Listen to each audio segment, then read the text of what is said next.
Good morning, everyone. Welcome to Civil Services Study Practice Set number ये 15 test series UPSC civil services prelims के लिए चल रही है। अभी तक 14 टेस्ट कंप्लीट हो गए थे। डिस्क्रिप्शन बॉक्स में लिंक है उसका। तो चलिए स्टार्ट करते हैं। सारे के सारे प्रश्न इंपॉर्टेंट है और करंट से रिलेट करते हुए हैं, जिनके पूछे जाने की संभावना बहुत ज़्यादा है यूपीएससी में। तो पहला प्रश्न है यहाँ पर, खाड़ी देश और खाड़ी सहयोग परिषद यानी गल्फ कॉपरेशन काउंसिल के संदर्भ में निम्नलिखित कथनों पर विचार कीजिए। दो स्टेटमेंट है, कौन सा गलत है इसमें? जिन देशों की सीमा फारस की खाड़ी के साथ मिलती है उन्हें खाड़ी देश के रूप में संबोधित किया जाता है। ईरान और इराक भी खाड़ी सहयोग परिषद के सदस्य हैं। देखिए, खाड़ी सहयोग परिषद में 6 सदस्य हैं। ईरान और इराक खाड़ी सहयोग परिषद के सदस्य नहीं है, लेकिन इनकी सीमा फारस की खाड़ी से लगती है। तो करेक्ट है पहला स्टेटमेंट और दूसरा वाला गलत है, और गलत ही इसमें बताना है, तो 20 का आंसर हो जाएगा। खाड़ी देश और खाड़ी सहयोग परिषद, देखिए सामान्यतः जिन देशों की सीमा फारस की खाड़ी के साथ मिलती है उन्हें खाड़ी देश के रूप में संबोधित किया जाता है। जब खाड़ी देशों की बात की जाती है तो इसमें मुख्यतः कुवैत, ओमान, सऊदी अरब, संयुक्त अरब अमीरात, कतर और बहरीन को शामिल किया जाता है। ठीक है, ये 6 देश खाड़ी सहयोग परिषद के संस्थापक सदस्य हैं। ईरान और इराक भी फारस की खाड़ी के साथ अपनी सीमा साझी करते हैं, किंतु वे इस परिषद के सदस्य नहीं बन पाए। तो दूसरा वाला स्टेटमेंट गलत है, वही आंसर है। और हाल ही में जो खाड़ी देश हैं वो भारी बारिश का सामना करना पड़ रहा है उनको। ठीक है, संयुक्त अरब अमीरात यानी यूएई का जो दुबई है वो पानी में डूब गया है। वहाँ का जो एयरपोर्ट है वो पानी में डूब गया है। हवाई जहाज पानी वाले जहाज बन गए। ठीक है, यहाँ कुछ घंटों में इतनी बारिश हो गई जितनी कई महीनों में नहीं हुई थी, और ये इसका कारण क्लाउड सीडिंग और क्लाइमेट चेंज है। क्वेश्चन नंबर 2 पर आ जाइए। निम्नलिखित में से कौन सा परमाणु संपन्न देश नहीं है इनमें? Israel, Bharat, Pakistan, Iran.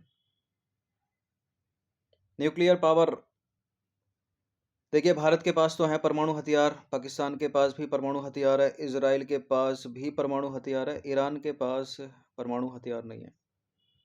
इसके अतिरिक्त फ्रांस के पास परमाणु हथियार, रूस के पास, अमेरिका के पास, चीन के पास। देखिए ईरान के पास न्यूक्लियर पावर नहीं है। ठीक है, हाल ही में ईरान और इजराइल में युद्ध की स्थिति बनी हुई है। अमेरिका, रूस, ब्रिटेन, फ्रांस, चीन, भारत, पाकिस्तान, इजराइल और उत्तर कोरिया विश्व के 9 परमाणु हथियार संपन्न देश हैं। इन देशों के पास वर्ष 2023 की शुरुआत में अनुमानित 12,515 परमाणु हथियार थे। ठीक है, तो ये सारे परमाणु हथियार संपन्न देश हैं।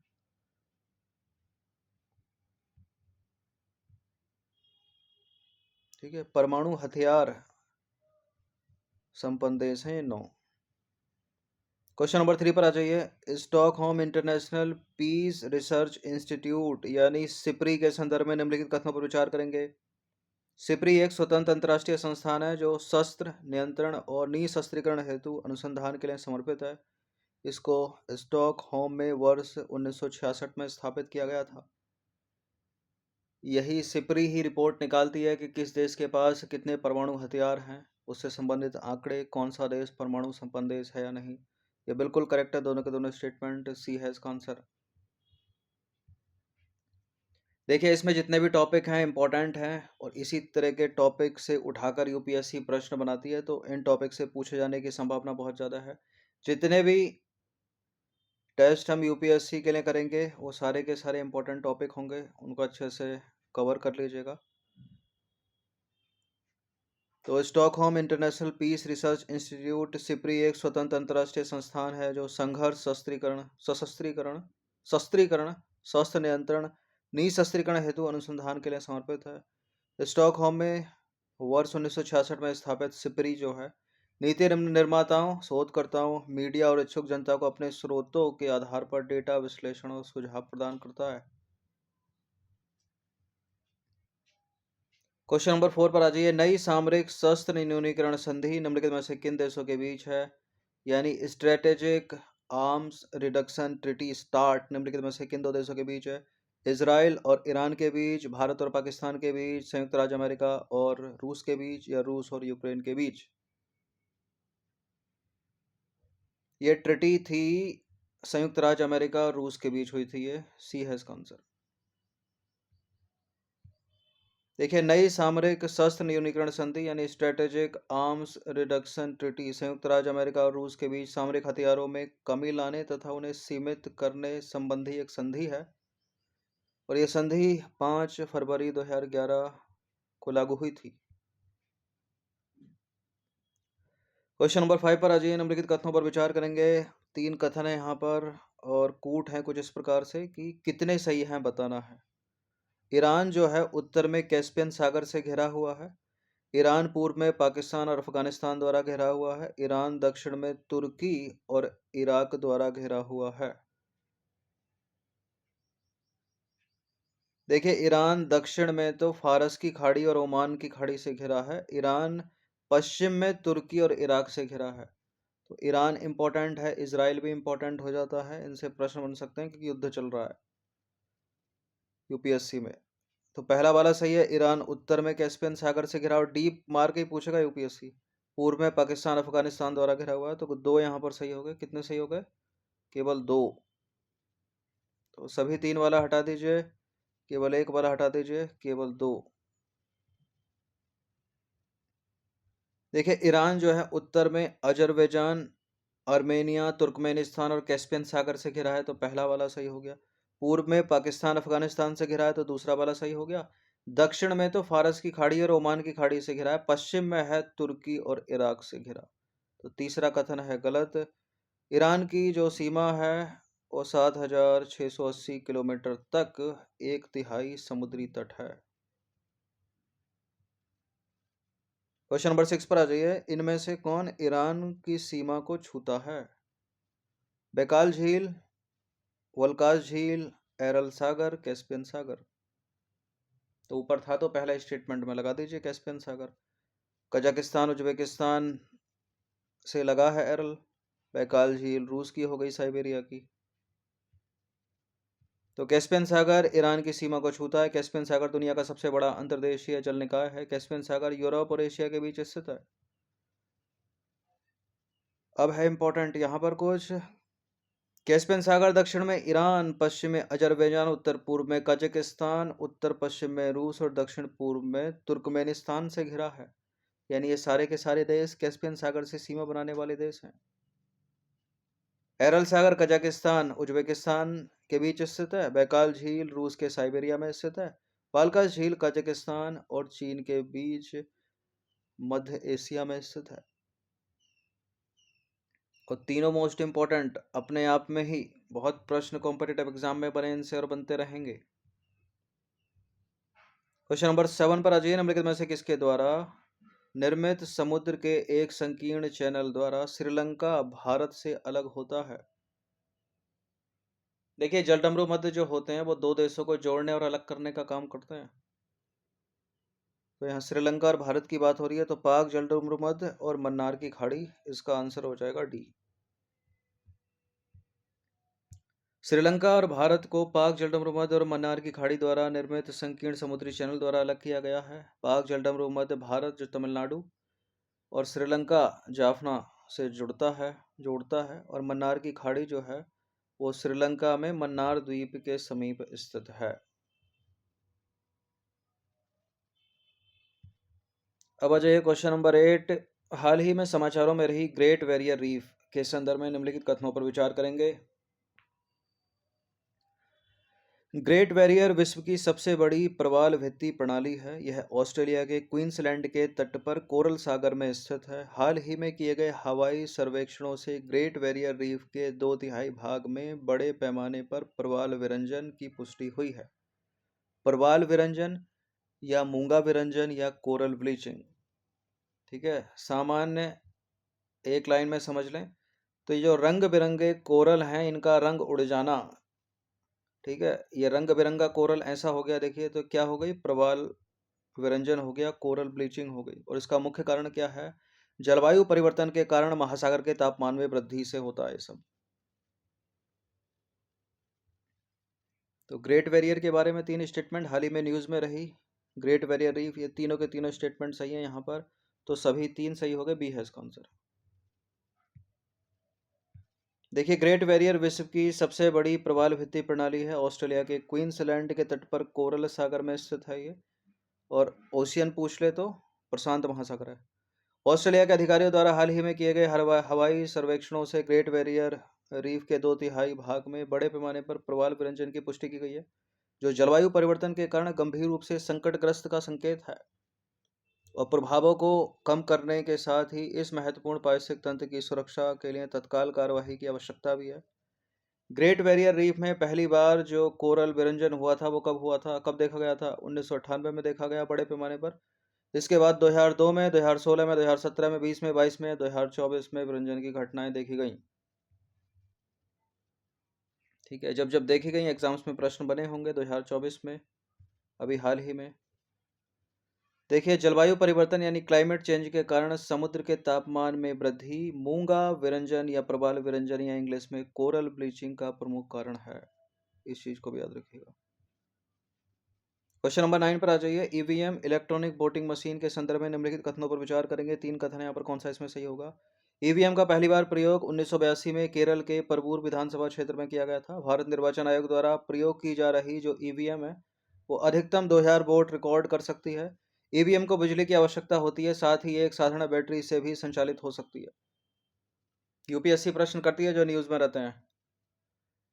ठीक है, और इस तरह की अगर प्रश्न करेगी यूपीएससी तो इसकी कार्य प्रणाली पर ही करेगी। ईवीएम की वाईफाई की कार्य प्रणाली पर प्रश्न किए, 4G 5G पर प्रश्न किए, ब्लूटूथ डिवाइस की कार्य प्रणाली पर प्रश्न कर चुकी है यूपीएससी।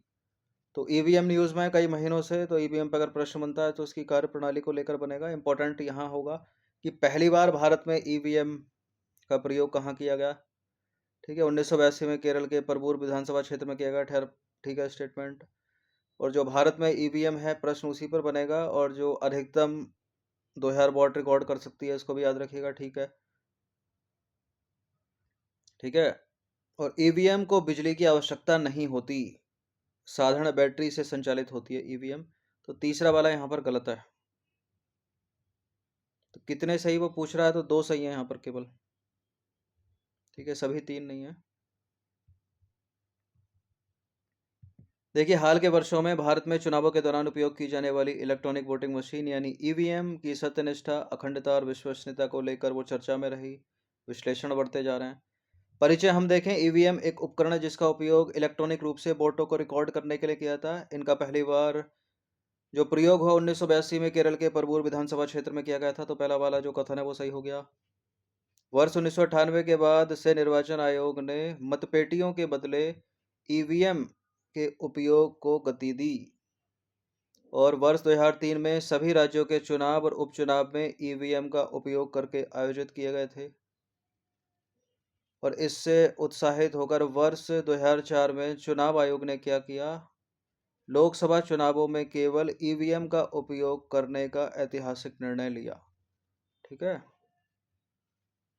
आने वाले समय में भी लोकसभा चुनाव है, ईवीएम से ही होंगे वो भी। अब बात आती है प्रमुख विशेषता की। क्या क्या विशेषताएं हैं ईवीएम की? देखिए, इलेक्शन कमीशन ऑफ इंडिया यानी चुनाव आयोग द्वारा प्रयोग की जा रही ईवीएम अधिकतम 2000 वोट रिकॉर्ड कर सकती है। तो दूसरा वाला स्टेटमेंट सही हो गया। बिजली की आवश्यकता नहीं होती ईवीएम को, साथ ही एक साधारण बैटरी से संचालित होती है ईवीएम, जिसे भारत इलेक्ट्रॉनिक्स लिमिटेड अथवा electronics corporation of India limited द्वारा असेंबल किया जाता है।